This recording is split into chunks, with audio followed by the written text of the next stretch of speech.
what did happen to the last 10? I ran away with my life, fast forward, never turn back again. It's kind of funny that the more we pass time, the more we need to set them rewind. And 19 was the year I had to leave you, but now I'm seeing all the signs. Is this really happening? I can't believe it's true. I'm just as surprised as you. Hello guys! Hello! Good day sa inyong lahat. Another eating adventure. Pero hindi ito buffet ngayon because we are here at SM Max's. And we will utilize yung aming voucher. Sayang naman. But nevertheless, we will try to stay low carb. At ipapakita namin yung mga in-order namin dito. Para bigyan din namin kayo ng update or malaman ninyo kung ano at magkano, no, yung presyo ng mga pagkain dito sa Max's. Isa rin ito sa mga famous Filipino restaurants. So at least you will be updated din. So mamaya guys, pakita ko sa inyo. Yan guys, i-share lang namin sa inyo kasi last time, di ba nung pupunta kaming SM, meron kaming bibilin. At binigyan nila kami, no, ng voucher na worth 400 pesos that can be utilized for Max's Group. Plus, meron din akong voucher galing doon sa BPI na 500 pesos as ano nila, gift nila on my birthday last September 7. So technically, yung ating pagkain ngayon ay sponsored. Sponsored ng BPI.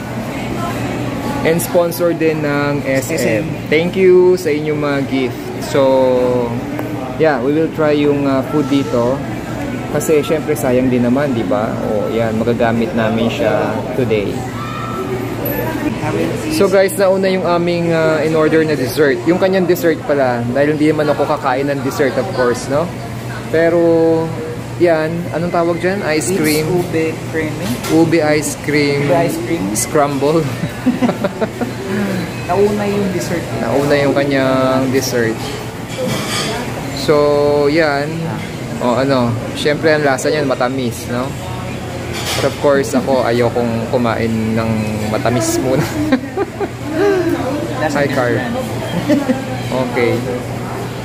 Yan muna yung nauna. Supposedly, last na isa-serve, pero nauna na. Okay siya, kasi may gatas. Sige, maya-maya uli.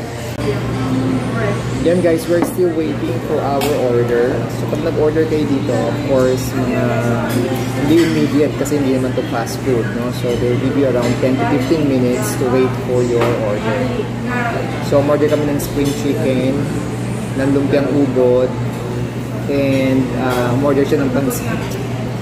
Okay, but nonetheless ako, I'll still stick to low carb, no? Chicken lang, tsaka yung ubod. Pero yung ubod, yung lumpia, of course, we will remove the cover, yung kanyang wrapper, no? Para yung kainin natin yung laman. Maraming mga ano dito, mga options naman. Yung pinakita ko, or yung papakita natin mamaya, no, na prices doon sa kanilang menu, para meron kayong guys. So, wait lang tayo, guys. Wait. Okay, guys. So, we got our order. Ito yung kanilang spring chicken na whole. May kasama siyang potato ba to? French fries ba yan? Or kamote? Potato natin. Sweet potato, no? Okay.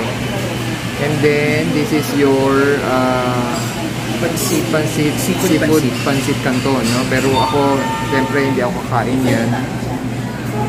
And ito yung aming lumpia, no, na sariwa, pero babalatan natin mamaya yan. So yun guys, we'll try to review, no? We'll try to taste yung mga pagkain na dito. So kain muna tayo guys. Ano ng chicken, tikman natin yung chicken. Unahin natin yung manok, no? Siyempre, priority natin ang meat. Thank you so much. Priority natin ang pagkain ng karne kesa sa mga carbohydrates. Ayan. Baka ng sauce.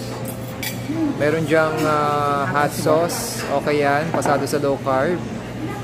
Ketchup, sa'yo. Depende kung gusto mo niya. Worcester sauce. I think okay lang din yan, no? Basta hindi naman ganun kadami. Sige, kain tayo muna. It's something. Let's try konting hot sauce for the chicken. Ano? Hot? Hot o masarap? Let's see.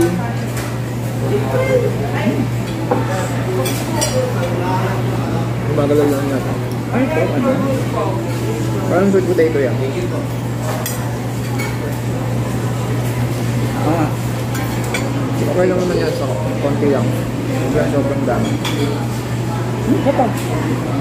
Ang Worcester sauce. Ba't pili ko rin dito? Fried. Ayaw na pa naman dito. Pili ko dito.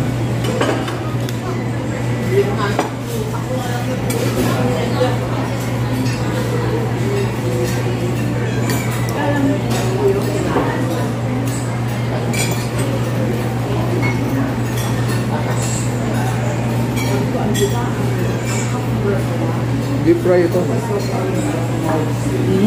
Fried chicken. Oh.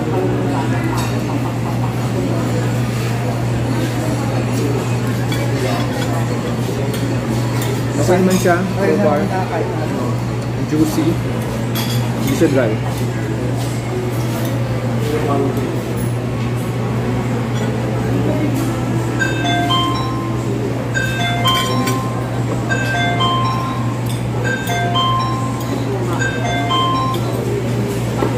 Actually, parang may busog pa ako. Ang dami rin kami kinain kami.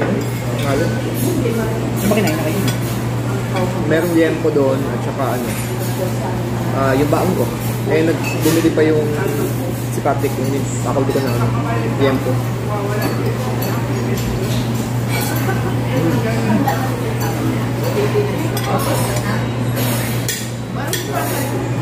Okay yung chicken. Meron na ako eh, okay na. Okay? Mamaya yung mga ano, laman ng lumpia. Anong masasabi mo sa pansit? Para naman dun sa mga hindi naglo-low carb at gustong kumain yan, syempre kailangan din bigyan natin sila ng idea, no? Ano masasabi mo sa pansit? Masarap. Literal na pansit. Pero masarap yung chicken. Okay. Tapos yung chicken. So yan, masarap din yung kanilang ano, pansit. So, yung mga hindi naman talaga into low carb, no? Of course, marami naman kayong pwedeng kainin din dito. No?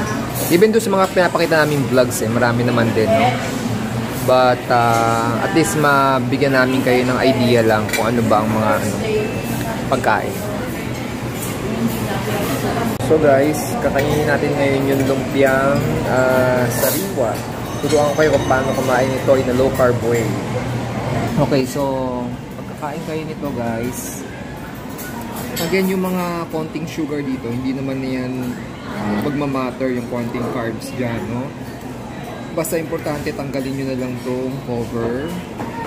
Tapos yung ubod kasi medyo ano rin yan, no? Starchy din, pero hindi natin na lang kakainin yun. Basta kung kakain kayo, of course, hindi naman sobrang dami, no? Kagaya ko, yung carbs na kinain ko naman ngayon, hindi naman ganun kadami.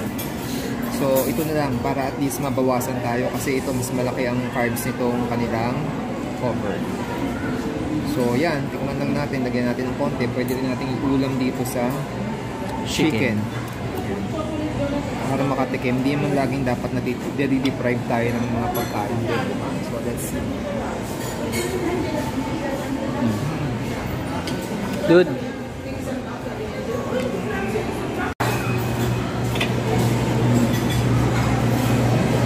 Actually, kahit wala siyang sauce, maalo na rin siya, medyo may sweetness na rin siya eh.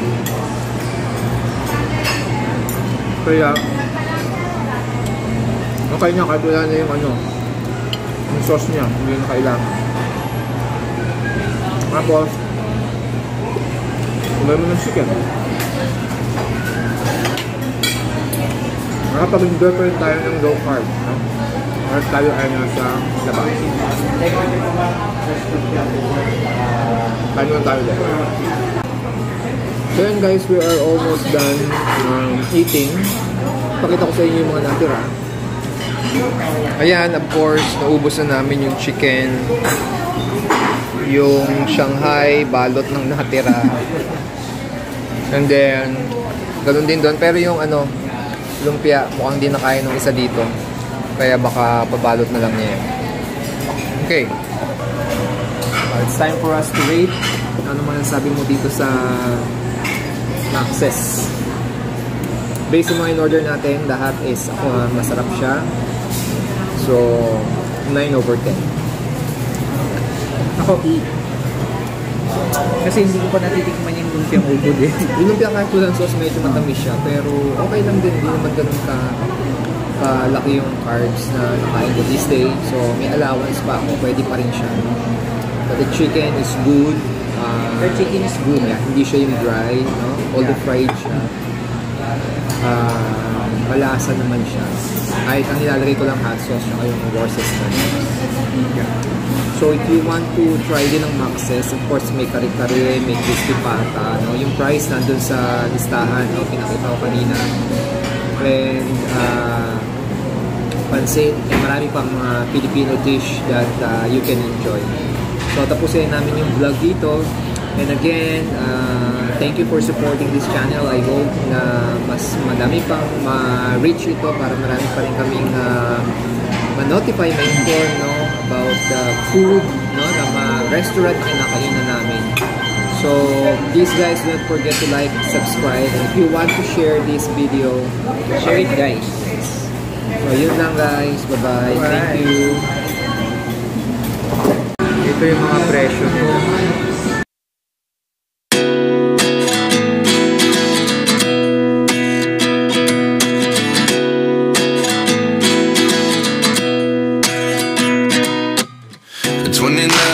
Find myself wondering what did happen to the last 10. I ran away with my life, fast forward, never turn back again.